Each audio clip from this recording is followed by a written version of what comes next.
Alas 5. Tomorrow. Yun! Heartbroken to si Jessa pag gano'n, di ba?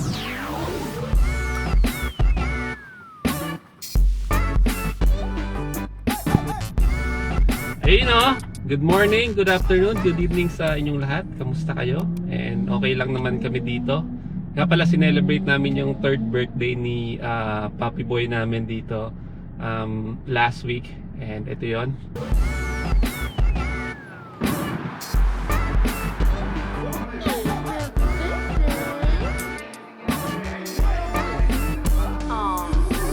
So sineselebrate namin yung 3rd birthday ni Papi Boy today, October 18.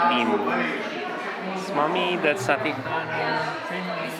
Tapos, nasa mall kami kahapon ni Jessa. Nando kami sa isang store, Pop Mart daw yung pangalan. Naghahanap to ng labubu. Wala kaming nakita nung panlagay dun sa bag. Alam niyo ba yung mga labubu? Labubu! Na ano yun eh, KMGS mo yan! Ganun yun eh. So naghanap to ng panglagay sa bag. Wala. So nakabili lang siya maliit.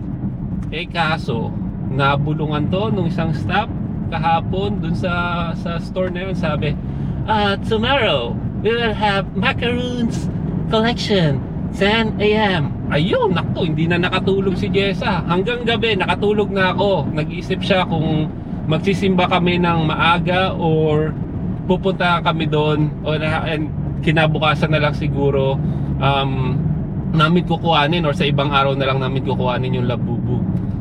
Kasi dapat 10:15 yung simba namin. Eh alas 10, naku baka maubusan, hindi nga nakatulog to, no. So pagkagising ko, sabi, agahan na lang natin yung simba. So alas 8, it's 8:18 now. Late na nga kami ng ilang minutes eh. 8:15 yung service. Tapos 9:30 siguro matatapos yun. Tapos pupunta pa kami doon. Sana makaabot tayo ng alas 10. Kasi di namin alam kung magkakaubusan nung tomorrow we will have lunch. Lunch tuloy eh, no? Ano yun? Ano? Tanghalian. Labubu yung macaron na ano daw. Lunch. Oo. Macaron edition. Macaroon. Macaroon? Macaron, sabi. Ewan ko. Basta. Yung Ganon. first edition nila ever. Yun. Basta. Labubu. Eh, baka magkaubusan.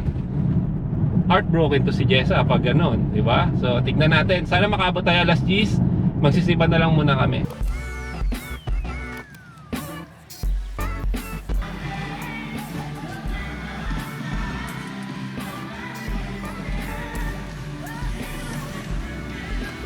It is so visible to the world around about you.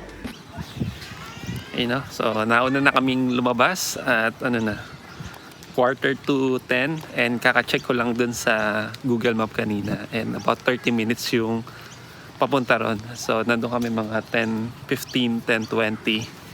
Tignan natin kung may makaabutan pa tayo. Ano yung kotse natin, no? Ang ganda nung katabi, Tesla.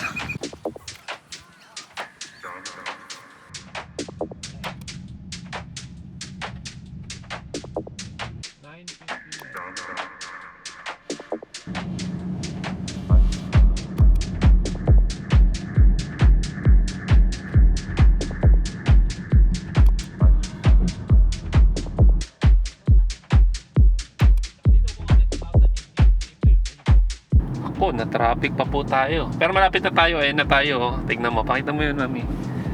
Ayun na yung mall. Na traffic pa. Ayan, nagmamadali na siya, oh.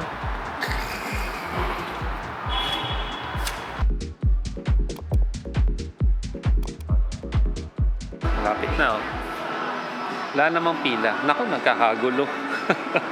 O hindi naman, wala kang tao eh. Ayun, oh, may mga nakapila, oh.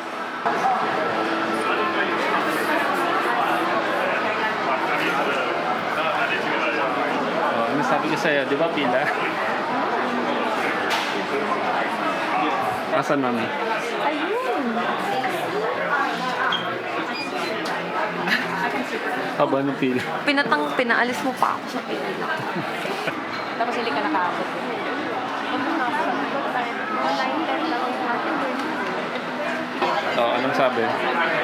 Sabi ni ate, 5 a.m. pa lang daw, meron ng pila.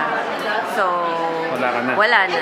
Ano ka? Wag na tayo umasa. Kahit pala alas 9 ka nandito, wala, no? Yes.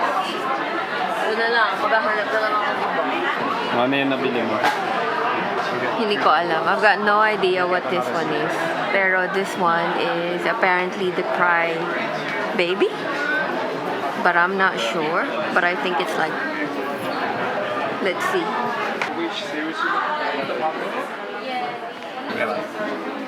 Oh, anong pag-usapan niyo? So I did sign up for a notification to get, iti-text daw ako kung merong darating na macaron bag charm. If wala, walang text. If meron, you have to be here 5 a.m. 5 a.m.? Yes. Alas 5?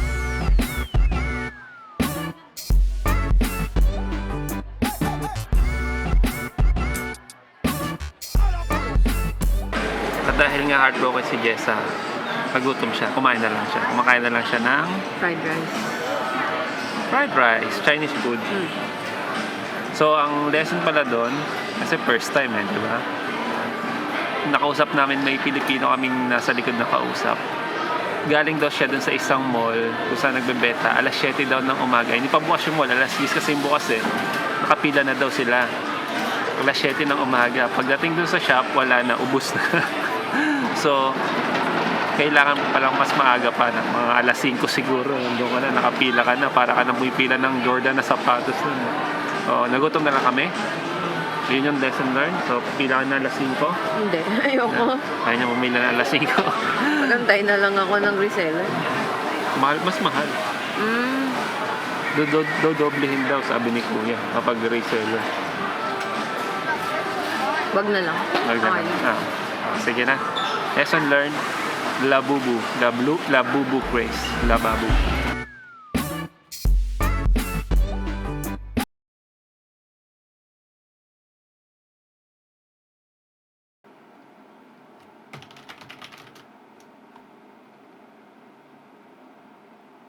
Yun! Napag-preserve tayo ng isa sa city. Hindi alam to ni Jessa. So, pipick upin natin siya ng alas 3. So, 2:48 na. Sarap, pick upin natin. Bibigla yun. Yun, so nakakuha tayo ng stock. Huwag nyo nang tanungin kung paano.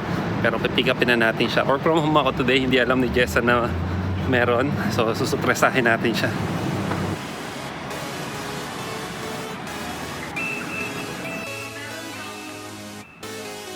Thank you. Ano tinanong mo?